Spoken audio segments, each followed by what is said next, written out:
Joining me is former Hereford United midfielder Brian McGorry. You're one of 4 players that Graham Turner brought in on transfer deadline day in March 1997. What did you know about Hereford before you arrived at Edgar Street? 1997, that's a long time ago. Wow. 21 years ago. What did I know about Hereford? I knew about the manager. I knew Graham Turner had a great history as a manager and was very well respected in the game. At that time, I'd come to the end of a 2-year spell, which was probably an horrendous 2-year spell for me in terms of multiple injuries at Wycombe, where I only managed, I think, to play 2 games for Wycombe in 18 months due to repeated hamstring injuries and problems with my lower back.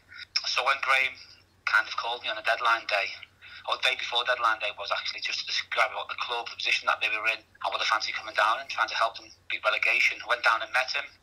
I've got to say, the respect I had for the man instantaneously was massive, and I just thought, do you know what, I want to actually play for this guy. He seems like a good guy, and that was it, really. What are your memories of those games that you played for Hereford in the Football League? Well, when I come into the squad, they had a good team spirit. They signed other good players, Tony Garner notably amongst those players, and if I remember rightly, the first game was at home to, who was it, Mickey Adams' side? Fulham, and I think we drew 0-0, I think, the game. Yeah. And Fulham were going for promotion, and I remember thinking at the end of the game, this team's not bad. On the day, Fulham were probably just a bit better than us, but we weren't looking to get 3 points out of it. So immediately I thought, good squad, what are they doing down the bottom? Then it kind of started to dawn on me that they were quite young. I think we beat Colchester at home. I think I scored in that game, a free kick. I remember after the game thinking, we've got a really good chance to stay up here. We've got a good team spirit. And then we had some indifferent results in the last couple of games. But unfortunately, it was just the steam train that Brighton were coming on that run. And then going down to the last game of the season, it was anyone's, wasn't it? And I think on the day, looking back at the game, it could have went either way. Brighton got the point that they needed. We should have really backed the 3 points up because we had numerous chances, I remember. And it was a very, very sad day. I remember driving back. I lived in Bournemouth at the time. Driving back to Bournemouth in a bit of a shock and a daze, thinking, how's that happened? But it did. What was it like in the conference the following season for you? Conference, I'd come from non-league in my early days. After leaving Liverpool, I'd ended up at Weymouth, and so I'd ended up playing non-league in what is, I suppose, now the Conference South. So I knew what non-league was all about. It was blood and thunder. It was, good team spirit. It was being, 11, 15 men as a squad, whether it's the 11 on the pitch or the 15-man squad off it. So I knew what to expect, really. I don't think some of the other lads actually realised what it was going to be like, and I don't think Graham knew what it was going to be like in terms of going away to, remember we went away to Slough Town. The changing room was no bigger than a toilet almost, and we couldn't actually get everyone in there to get changed. And it was a bit of a culture shock, and I think it took us probably 3 or 4 months to actually wake up and think, right, we're in a fight now. We have to go after it. And I think the results, the second half of the season, were much better than the results in the first half. You mentioned that you were travelling from Bournemouth. How did you cope with that journey? Because that's a bit of a trek to Hereford. It was. I mean, I think the club at the time had a couple of houses that the lads stayed in, so I managed to stay up a couple of nights a week, mainly on a Monday, Tuesday, and possibly a Thursday. Friday, we travelled down to London. I'd travel back to Bournemouth on a Thursday after training and meet the squad on a Friday. So it wasn't too bad, to be honest. And I actually enjoyed, come back to Graham again, I actually enjoyed playing for Graham. I had a lot of respect for the man, as a man, first and foremost, and secondly as a football manager, so, it wasn't too bad. You played in both the relegation game and the FA Cup game against Brighton. Can you describe those matches to me? Brighton game, it was depicted as, do or die. It's the end of your career if you go down. It's the end of Hereford to go down. And it was a lot put on the game, and in reality, it was a one-off game of football. That if you went down, you can come back for it. And loads of conference league teams have been relegated to the conference and come back since and proved that. The FA Cup game, I suppose, was billed as a revenge, but for us, and Graham again was brilliant at it. For us, he built it up as it's the underdogs against the league team. And it was that simple, really, to go out there and show what we should be. We can compete with those teams at the bottom of the Football League in the last division and go out and show it, really. So Graham kept the nerves quite relaxed during the week. And on the day, obviously, as all FA Cup games, I remember the bull walking around the ground. I can't remember what the attendance was, but it was pretty big. But games are different for different reasons, but I think we fully deserved to win in the Brighton game in the FA Cup league play. The club was under massive financial strain that season. Neil Grayson was sold to Cheltenham. How much of a loss was he to leave the club? Massive, huge. I think there was quite a few players that could have went, and Gavin Marn at the time could have went. Graham kept hold of him, I think, till a season or 2 seasons later. Gavin Williams was another lad who was coming through, was an excellent prospect and great talent. But to lose Neil was not only in the dressing room where he was a good lad, he was a tough trainer as well. People don't realise that. He worked so hard in training on his finishing and his fitness, ate the right things. You know, he was a professional, Neil, and obviously he had a great season. And then went to Cheltenham and done really well under Steve Cottrell.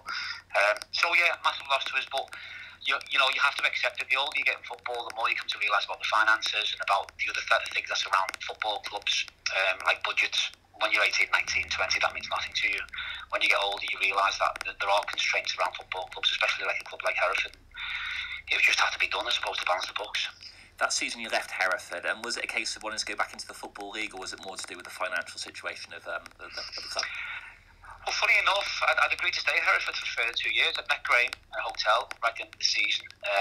He said I was going to be the club captain for the next 2 years, possibly with a route into coaching, alongside, because I'd done coaching the previous season alongside Keith Downing. When Graham had to take up the reins of being almost chairman stroke manager, Keith had took over the coaching somewhat after Christmas, and I'd kind of done some coaching as the first team. So it appealed to me. And then I got an offer from Torquay. Spoke to Graham. Graham at that time was looking at other players because 2 or 3 weeks had elapsed. I think I'd gone on holiday. Graham had gone on holiday. And I think we agreed mutually that it was probably best if I signed for Torquay, and then he wanted to bring in kind of more players, I suppose, on a budget and have a bigger squad than operating on a smaller squad, which was fine. It was very amicable. I wish Graham all the best, and obviously I went back into the league with Torquay. Was there any chance of coming back later on? Because I know you went to Telford, didn't you? And was it Nuneaton you had to spell that as well? Yeah, when I left Torquay, it was a kind of crossroads in my life because I think I was 27, 28, and I'd embarked on a degree the previous year at Manchester Metropolitan University in sports science, which meant it was taking up a lot of my time. Although it was part-time distance learning, it was still studying elements of it. We had to go up every fourth Sunday to Manchester Metropolitan and spend Sunday, Monday there in terms of lectures. And my mind was then turning to my next career. I'd always wanted to be a PE teacher, physiotherapist, so I kind of thought, well, look, if Telford were going to make me an offer to go part-time, and the money was quite good at the time because Andy Shaw, the chairman, was trying to push Telford in the Football League. It was a good move for me, which enabled me to do a little bit more around my degree studies and focus a little bit more on my career.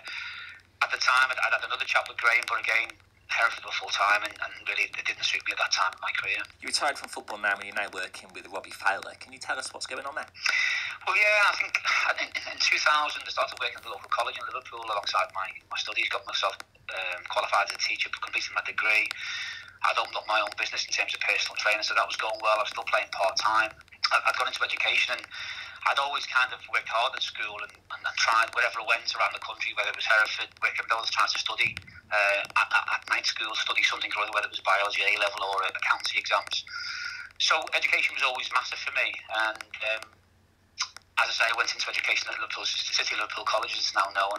In 2004, I kind of left and set up my own company, offering personal training qualifications to past and present professional footballers.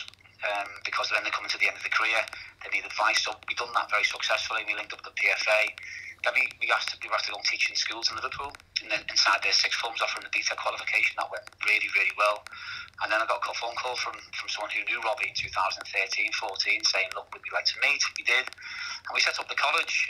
Presently we have over 85 students. We have put over 20 students into employment. We sent over 30 kids to university. We sent 5 kids onto scholarships in America. We actually won the Colleges Cup last year, and we're ranked #1 football college in the country. We won 7 trophies last year. We won the Dubai International Super Cup last year.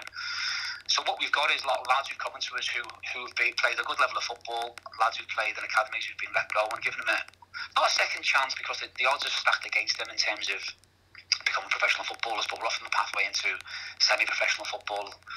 We got one lad who actually signed a couple of years ago as well. So for Robbie, it's a chance of putting him back to his local community where he started. And, as you know, he's known as God to Liverpool fans, and a lot of the kids in college, their dads remember Robbie fondly. So that's great for us. And for me, it's about still keeping my eye in terms of football. I don't do much football coaching at the moment. I'm the principal, so I oversee the education.